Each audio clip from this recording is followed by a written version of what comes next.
Está começando o podcast Inteligência Jurídica, canal oficial do Machado Meyer Advogados, que atualiza você com nossa visão sobre as questões que impactam seus negócios.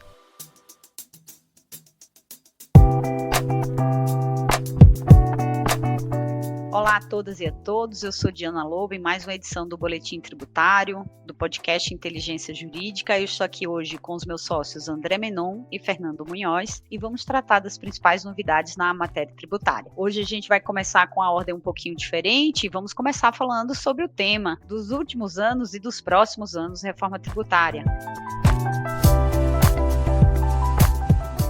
E aí, André, o que você tem para comentar sobre o assunto? Olá, Diana. Olá, Fernando. Tudo bem com vocês? Olá, nossos espectadores. Prazer estar aqui com vocês. Diana, ainda nesse tópico da reforma tributária, né, me parece que 4 temas são bastante relevantes. O primeiro deles é o projeto piloto da CBS. O que é esse projeto piloto? A Receita Federal, por meio da portaria 549 de 2025, instituiu um projeto piloto referente à CBS que visa assegurar, de forma eficiente e colaborativa, a implementação das regras de apuração da CBS. Então, o projeto piloto ele foi criado para testar e aprimorar as soluções tecnológicas relativas à CBS e será conduzido pelo Programa de Implementação dos Sistemas Operacionais da Reforma, que é o programa RTC, em parceria com o Serviço Federal de Processamento de Dados, que é o SERP. E quem pode participar desse programa? São as empresas que foram convidadas formalmente pela Receita Federal via ECAC. E qual foi o critério de seleção dessas empresas? Tivemos 2 critérios.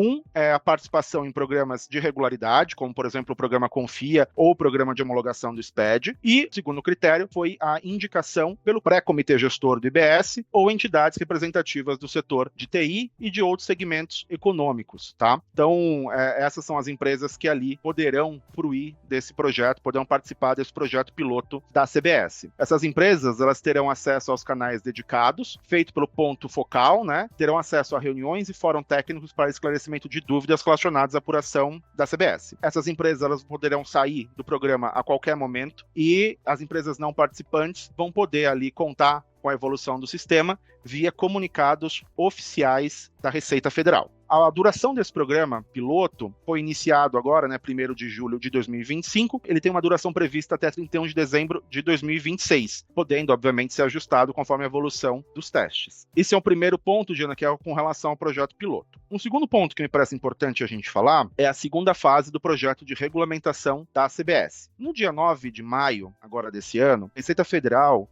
emitiu diversas intimações para diversas entidades de classe de setores da economia, pedindo ali que esses setores trouxessem contribuições acerca da proposta de regulamentação da CBS. Isso para que houvesse ali uma regulamentação mais aderente à prática de cada um dos setores da economia. Esses setores tiveram ali o prazo até dia 12/6 para apresentar as suas contribuições. E agora começa então a segunda fase desse projeto de regulamentação, que vai ser uma fase presencial em Brasília. Essa segunda fase vai durar do dia 4 de agosto ao dia 8 de agosto, e a ideia é que seja aberto um diálogo ali junto com a Receita Federal e com as entidades de classe para se discutir todos os pontos da regulamentação e chegar-se a uma regulamentação bastante aderente ali à operação de cada um dos setores.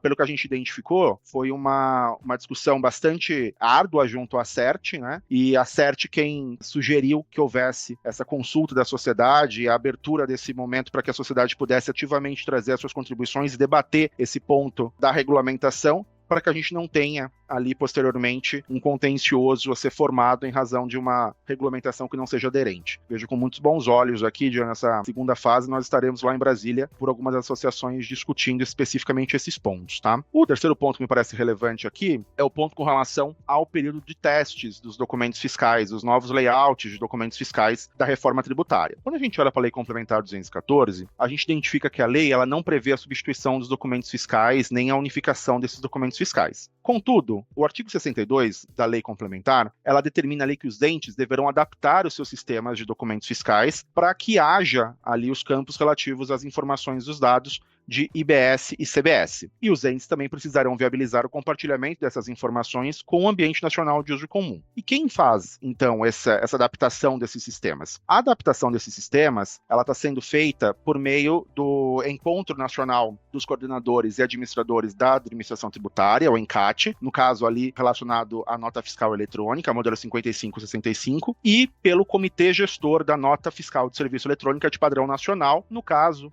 da nota fiscal de serviço eletrônico. Embora os novos campos e códigos sejam padronizados, isso não significa que vai ter um modelo único de documento fiscal, tá, Diana? Pelo contrário, aqui nos parece que deixa claro que eu vou ter um documento para serviço e um documento para mercadoria, o que faz com que ainda permaneça dúvidas com relação aos documentos fiscais que seriam emitidos ali nas operações como, por exemplo, locação, ou nas operações com direitos, né, com royalties, etc. Não existe uma clareza ainda com relação aos documentos fiscais que seriam emitidos nesse ponto, mas especificamente com relação à nota fiscal eletrônica e à nota fiscal de serviço, a gente já tem ali algumas notas técnicas emitidas pelo ENCAT e pelo Comitê Gestor da Nota de Serviço. E qual é o cronograma de testes? O cronograma de testes começa agora em julho de 2025. Então, agora em julho de 2025, a gente vai ter o preenchimento facultativo dos campos de IBS e CBS. Se preenchidos esses campos, a gente vai precisar observar as regras de validação, tá? Para julho de 2025, mas eu não vou ter ali qualquer valor jurídico dos novos tributos informados nesse documento fiscal, ou seja, não vai haver uma autuação caso o contribuinte indique ali algum valor de IBS e CBS de forma errada, tá? Eu vou ter critério de validação, mas eu não vou ter um valor jurídico. Em outubro de 2025, eu começo uma segunda fase do cronograma, no qual o preenchimento dos campos de BS e CBS, eles passam a ser obrigatórios para as datas de emissão maior ou igual a 6 de outubro. Importante ressaltar que, ainda que esses campos sejam obrigatórios, quando a gente olha para a validade jurídica, eles continuam sem valor jurídico para os novos tributos. Então, em outubro, a despeito de ser obrigatório o preenchimento, eu continuo tendo esse preenchimento sem valor jurídico. E quando isso altera, Diana? Isso altera em janeiro de 2026, quando eu passo a ter o preenchimento obrigatório dos campos de IBS e CBS, e agora com valor jurídico para os novos tributos a partir de 1º de janeiro de 2026. Então, se a gente olha para um cronograma, em julho eu tenho o preenchimento facultativo sem valor jurídico, outubro eu tenho o preenchimento obrigatório sem valor jurídico, em janeiro eu tenho o preenchimento obrigatório com valor jurídico. Por que essa transição? Exatamente para permitir que as empresas possam adaptar os seus sistemas, possam ter ali uma visibilidade de impacto, possam aprender, né, a emitir esses documentos fiscais,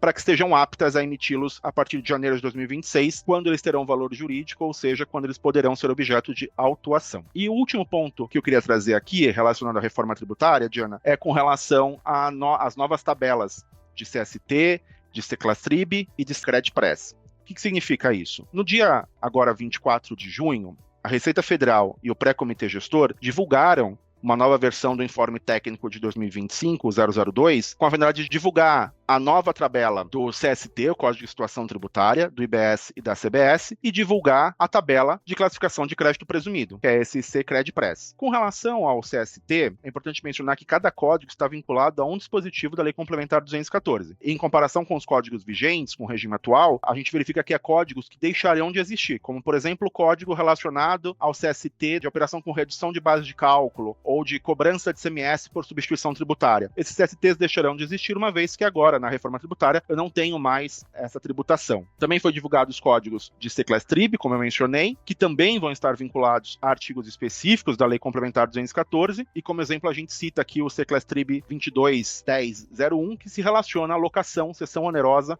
ou arrendamento de bem imóvel, no qual há uma alíquota específica sobre a receita bruta com o artigo 487 da Lei Complementar. E por fim, o código de Secredpress, que vão ser aplicadas as hipóteses de crédito presumido, também vão ter uma vinculação específica nos termos da Lei Complementar 214, e a gente cita como exemplo aqui o crédito presumido da aquisição de transporte, aquisição de serviço de transporte de transportador autônomo de carga, pessoa física ou jurídica com valor de faturamento abaixo do mínimo, conforme disposto no artigo 169 da Lei Complementar 214. Diana, o que fica claro aqui é que são diversas alterações, né? Essas alterações elas estão ainda num nível operacional, mas paralelamente a isso, a gente tem assessorado diversas empresas para verificar também o impacto nas obrigações principais. Uma análise de as is para to be, então me parece que o tema da reforma tributária, ele é um tema vasto, mas cada vez mais relevante, e as alterações já estão muito próximas de serem implementadas, né? O cronograma, ele se inicia agora em julho, então quis trazer todos esses temas exatamente para mostrar essa urgência para os nossos clientes. E a gente vai continuar falando sobre reforma tributária, né? Fernando,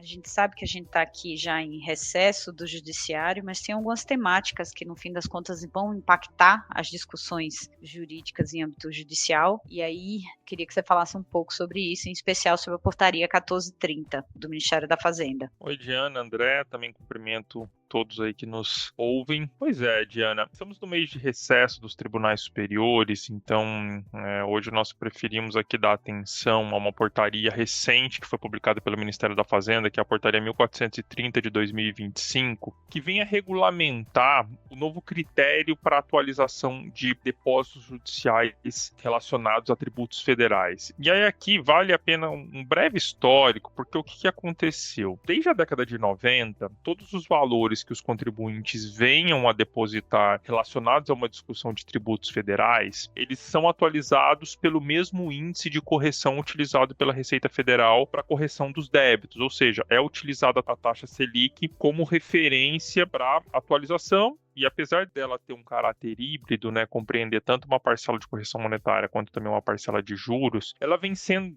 aceita, e o Supremo já em algumas oportunidades foi chamado a se manifestar a respeito da natureza da Selic, inclusive para discussão a respeito da incidência de determinados tributos sobre a parcela correspondente à Selic, e tem-se como pacificado que ela é um índice que remunera corretamente esses depósitos e também ali tem o seu caráter também de representar ali uma parcela da inflação do período. Pois bem, no ano de 2024, a Lei 14.973, ela promoveu uma alteração importante na legislação para dizer que os depósitos judiciais eles poderiam vir a ser corrigidos por um índice a ser divulgado pelo Ministério da Fazenda. Então, demorou aí um tempinho, mas assim, a portaria 1430, ela foi publicada agora no dia 7, e ela trouxe que esses depósitos eles passarão a ser corrigidos pelo IPCA. Ou seja, o cenário que nós vamos passar a ter a partir de janeiro de 2026, que é quando essa portaria entra em vigor, é que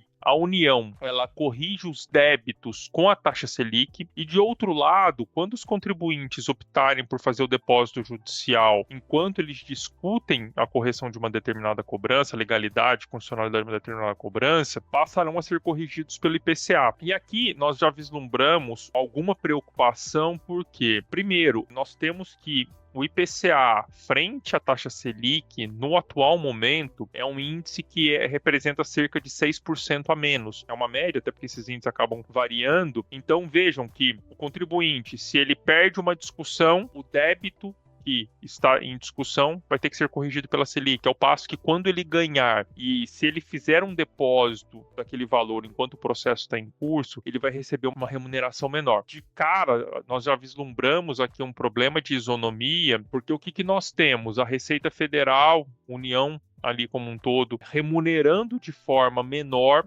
um dinheiro que o contribuinte fica privado, e sem contar que, uma vez que esse contribuinte faz o depósito, esse valor ele já é imediatamente disponibilizado na conta do Tesouro, ou seja, para fins de utilização do dinheiro pela própria União, aquele depósito ele é o equivalente a um pagamento, porque o dinheiro já entra no Tesouro, já pode ser utilizado para os diversos fins que a administração federal entender, ao passo que o contribuinte fica privado daquele valor até o trânsito em julgado da sua ação, e aí um trânsito em julgado favorável. Então aqui nós temos aí já de plano um problema. Uma segunda questão é que o Supremo Tribunal Federal já teve a oportunidade de analisar uma questão semelhante, isso ali no tema 810, e o Supremo entendeu que, na verdade, o índice para correção, quando é em benefício do contribuinte, em condenações contra a Fazenda, ele não pode ser um índice diferente daquele adotado pela própria administração para correção de seus débitos, porque nós chegaríamos num cenário que, quando a União ganha, ela ganha uma determinada quantia, quando o contribuinte ganha, ele vai receber uma quantia menor. Então aqui, vejam que esse ato, ele também, além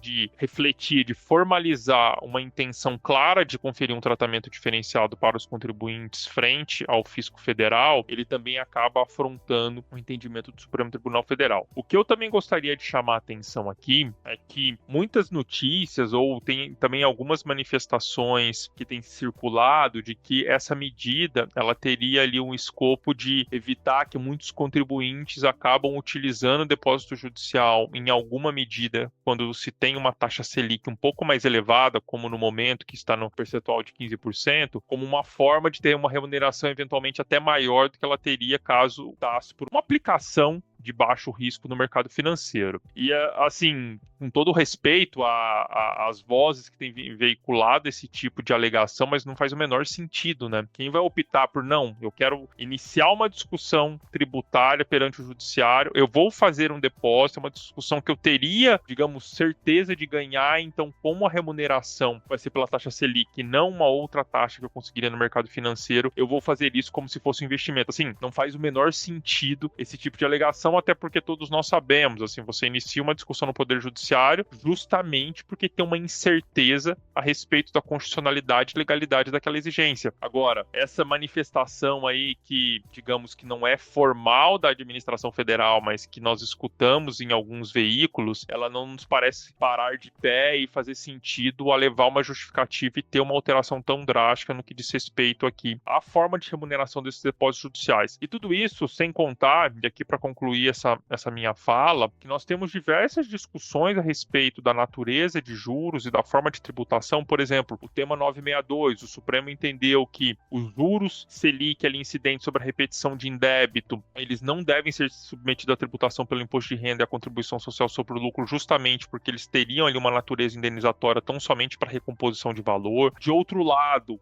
quando o STJ analisou a questão envolvendo a devolução de depósitos judiciais, se entendeu que os juros teriam uma natureza ali de juros, natureza financeira propriamente dita, de remuneração do capital que estava privado por um determinado tempo. Então se entendeu pela incidência, por exemplo, de PIS e COFINS. Então vejam que essa discussão, além da questão de isonomia, além de toda uma mudança bastante radical nos critérios de remuneração de depósitos judiciais de tributos federais, ela também pode impactar no que diz respeito à tributação dessa parcela por aqueles contribuintes que vierem a ganhar algumas ações e que tiverem ali valores a levantar a título desses depósitos judiciais.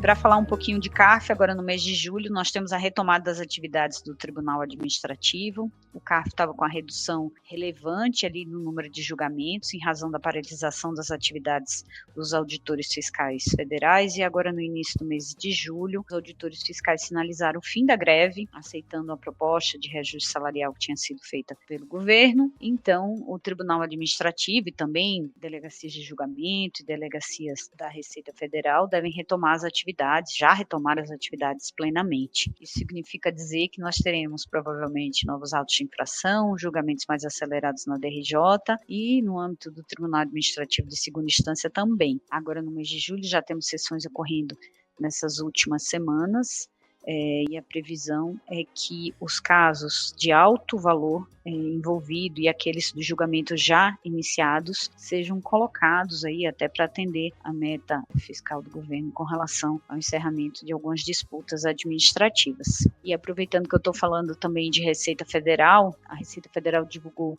agora nos últimos dias o relatório anual de fiscalização. É sempre um documento muito aguardado para quem trabalha na área tributária. Basicamente é um relatório na qual a Receita Federal ela faz um comparativo de medidas adotadas no ano anterior e o planejamento com relação aos anos seguintes. Aqui a gente está falando do relatório anual que compara resultados de 2024 e o planejamento de 2025, e eu vou destacar aqui alguns pontos que me chamaram a atenção. O primeiro deles, o levantamento do valor de créditos tributários constituídos, ou seja, autos de infração, que superou aquele do ano calendário de 2023. No ano calendário de 2024, a Receita Federal, então, sinaliza créditos tributários constituídos um valor superior a 234 bilhões de reais. É claro que isso é lançamento ainda, esses créditos constituídos ainda, alguns passarão pela fase administrativa, num processo de revisão do ato administrativo por julgamento em delegacia de julgamento e pelo Conselho Administrativo de Recursos Fiscais, mas já chama a atenção a atividade da fiscalização. Desse valor, 38% corresponde ao setor lançamentos feitos em desfavor do setor industrial, ou seja, esse parece ser o foco da Receita Federal, e 42% relacionados ao imposto de renda. Disso a gente já vê dentro do movimento estratégico um foco da Receita Federal nas indústrias com o objetivo de fiscalização da tributação do lucro. Todos os anos a Receita Federal divulga também o que se chama de grau de aderência, que é a manutenção, o percentual de autos de infração mantidos ao longo dos anos em razão da revisão do ato administrativo pelas instâncias de julgamento. Esse número é importante também para avaliar, dentro do princípio aí de cidadania fiscal também, da gente avaliar o trabalho da Receita Federal, da qualidade dos lançamentos. Referente ao ano calendário 2024, o percentual de aderência é muito alto, quase 99%, mas não necessariamente porque esses autos de infração foram mantidos, mas sim porque os autos de infração de 2024 evidentemente ainda não chegaram no Conselho Administrativo de Recursos Fiscais, fase final na esfera administrativa, então a gente não tem todos os dados. De toda forma, chama atenção aí, de uma maneira positiva, essa conduta já reiterada há alguns anos da Receita Federal de fazer essa divulgação dos números. Para 2025, são 3 grandes eixos de focos divulgados pela Receita Federal. O primeiro deles é o aperfeiçoamento do ambiente de fiscalização. O primeiro eixo está focado, portanto, ao trabalho de fiscalização propriamente dito e medidas adotadas pela Receita Federal para contribuir para o processo de aprendizagem do sistema tributário do contribuinte. Então, divulgação de materiais, de compreensão com relação à matéria tributária, também reforço aí em declarações pré-preenchidas. O segundo eixo é organizacional. Então, a Receita Federal informa uma ampliação do número de delegacia de maiores contribuintes, que vai subir para 7 delegacias de maiores contribuintes, uma delegacia específica de controle fiscal especial, que são para tributações de alguns produtos, como bebidas e cigarros, e mais uma delegacia de malha fiscal, enfim, para controle do cruzamento das informações enviadas pelo contribuinte. E o terceiro eixo, ele traz ali um elenco com temas que são considerados prioritários para a Receita Federal. Reforçando um pouco o que meu sócio André falou aqui no começo do nosso podcast, o tema prioritário da Receita Federal hoje é a reforma tributária do consumo. Então, continua a Receita Federal trabalhando conjuntamente com os estados e municípios para operacionalização de plataformas que vão atender o cumprimento de obrigação acessória, revisão das obrigações acessórias já constituídas. E de temas específicos que devem ser o foco da fiscalização, continua a discussão sobre subvenção para investimento, agora no contexto da Lei 14.789, utilização de prejuízo fiscal e base negativa, créditos de PIS e COFINS, parece que essa fiscalização nunca sai de moda, JCP, que aparece, eu acho que pela primeira vez aqui no relatório, também no contexto da nova Lei 14.789, fundo de investimento, PERSE, o benefício que garantia por prazo certo e determinado, alíquota zero para PIS e COFINS, imposto de renda e contribuição social para empresas do setor de evento, e criptoativos, que também já aparecia no relatório do ano passado, mas aqui vale um destaque que é uma medida da Receita Federal, mas adotada em conformidade e aliada com o posicionamento que a gente vê nos outros países também. E, por fim, operações com plataformas digitais e, mais especificamente, conforme divulgado pela Receita Federal, para fiscalizar e investigar os aluguéis por temporadas de pessoas físicas. Então, esses serão os temas aí que precisamos ficar atentos, que devem ser os focos da atuação da Receita Federal nos próximos anos. Diana, deixa eu só fazer um comentário aqui, né, com o risco de ser monotemático, falar um pouquinho mais de reforma, mas quando a gente olha para esse relatório anual de fiscalização, e considerando que a gente já tinha discutido sobre reforma tributária, eu queria só citar aqui 3 medidas que vão ser implementadas pela Receita Federal agora no ano de 2025. Primeiro, uma medida estruturante, que é a verificação da conformidade da CBS nos documentos fiscais eletrônicos a serem emitidos, né, aqueles documentos fiscais com os novos layouts que eu mencionei no início do nosso podcast. O escopo é o estabelecimento de regras para garantir a qualidade das informações dos documentos fiscais autorizados pela administração tributária, assegurando a correta identificação das operações do âmbito da RTC. O segundo é a instituição de uma obrigação acessória nova, que é a Declaração Eletrônica de Regimes Específicos, a DERE. O escopo é o desenvolvimento de uma declaração específica para setores sujeitos ao regime diferenciado de tributação, nos termos da Lei Complementar 214, como, por exemplo, instituições financeiras, planos de saúde, concursos de prognóstico, sociedade anônima de futebol, setor imobiliário e as universidades de ProUni. O objetivo é simplificar o cumprimento das regras tributárias e integrar dados fiscais no novo modelo estabelecido pelo RTC. Esse ponto me parece importante porque nas primeiras reuniões com a Receita Federal indicava que a única declaração acessória que existiria para fins de declaração do valor do IBS da CBS seria o documento fiscal. Mas quando a gente olha para regime diferenciado de tributação, me parece que poderia ter aqui de fato um problema, porque a instituição financeira, inclusive, tem uma possibilidade de dispensa de nota fiscal. Então, como ficaria ali as operações considerando essa dispensa de nota fiscal? Então, foi criada agora, isso fica claro nos termos desse relatório anual, essa obrigação acessória nova, que é a DERE. E, por fim, a questão da calculadora dos tributos e conformidade na plataforma da RTC. O escopo é o desenvolvimento de solução automatizada para o cálculo dos tributos no novo modelo RTC, promovendo a conformidade dos documentos fiscais e facilitando a integração com os sistemas de gestão empresarial. Qual que é o meu receio aqui, Diana, quando eu olho para essa questão da calculadora? Hoje em dia, o contribuinte ele tem uma flexibilidade muito maior. A forma como ele entende que a tributação deve ser aplicada sobre a sua operação. Quando eu olho para a reforma tributária, me parece que eu tenho o CST, o CCT, o Código de Crédito Presumido, a calculadora de impacto. Então, me parece que as coisas estão muito amarradas. Então, eu fico me questionando se o contribuinte, de fato, ele vai ter uma liberdade de interpretação do texto, ou se aqui vai significar que, efetivamente, ele só vai conseguir cumprir a obrigação acessória dele nos termos que a Receita Federal entende como correto, né? Reduzindo ali a possibilidade de uma interpretação numa análise de subsunção mesmo. Mas esses eram os pontos só que eu queria adicionar aqui, Diana, considerando esse relatório de fiscalização da Receita Federal de 2025. E, Diana, aproveitando aqui a minha fala, eu queria só trazer um ponto relacionado a uma solução de consulta foi publicada agora para a Receita Federal no mês de julho, que me parece bastante interessante e que não tem relação com reforma tributária. Então é bom, inclusive, para eu tirar esse estigma de ser monotemático aqui no tema de reforma. Estou falando da solução de consulta 110 de 2025, publicada agora no dia 1º de julho, que trata sobre a exclusão do IPI nas aquisições com o objetivo de apurar crédito de PIS e COFINS no adquirente. Então, em suma, basicamente a solução de consulta analisou o tratamento dado ao IPI não recuperável na apuração dos créditos da não cumulatividade do PIS e da COFINS, na hipótese que a pessoa jurídica não contribuinte do IPI, que adquire bens para revenda, se pode ou não apropriar crédito com relação a esse IPI. O que a Receita Federal entendeu, Diana? A Receita Federal entendeu que, especificamente para as partes e peças não sujeitas a uma incidência concentrada do PIS e da COFINS, né, ou seja, que não estão sujeitos à monofasia, o contribuinte, o adquirente, somente poderia apurar crédito se os fatos geradores tivessem ocorrido até 19 de dezembro de 2022. Ou seja, a partir de 20 de dezembro de 2022, a Receita Federal entendeu que o IPI não recuperável não é incluído no valor de aquisição para cálculo do crédito. E qual é aqui o gatilho que faz com que haja essa diferença com relação ao tratamento de antes de 19 de dezembro de 22 e depois de 20 de dezembro de 22? A publicação da Instrução Normativa 2121 de 22. Por quê?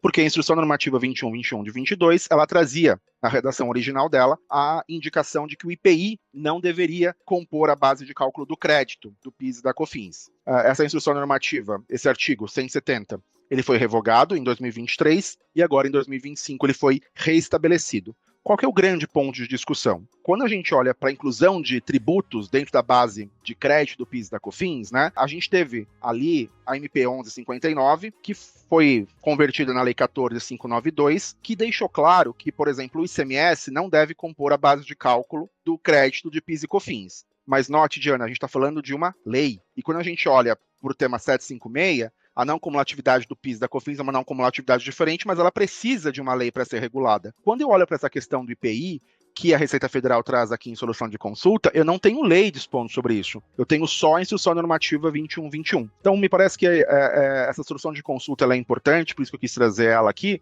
mas principalmente por dois temas. Primeiro, da posição da Receita Federal, de que o IPI não pode compor a base de crédito de PIS e da COFINS, e a segunda, o quanto que esse posicionamento é passível de discussão, uma vez que quando eu olho para a 10637 e a Lei 10833, quando depois de alterada pela Lei 14592, eu só tenho a previsão de que o ICMS não pode compor a base de crédito. Não tem essa previsão de que o IPI não pode compor. A previsão de que o IPI não pode compor está apenas numa instrução normativa, né? Então aqui me parece que um ponto passível de discussão é a violação ao princípio da legalidade e a própria violação ao princípio da não cumulatividade, que foi analisada lá no tema 756. Então, só queria trazer esse ponto, Diana, sem querer me estender muito aqui, em especial por conta do tempo do nosso podcast. Eu agradeço a atenção dos nossos ouvintes e também a participação dos meus sócios Fernando e André, e peço que vocês continuem nos acompanhando aqui no canal Inteligência Jurídica e voltaremos com novos episódios sobre notícias tributárias. Obrigado, Diana. Obrigado, Fernando. Obrigado a todos os nossos ouvintes. Muito obrigado, Diana, André. Também, enfim, convido a todos para nos acompanhar nas redes sociais, que a gente tem sempre algumas atualidades. Um abraço.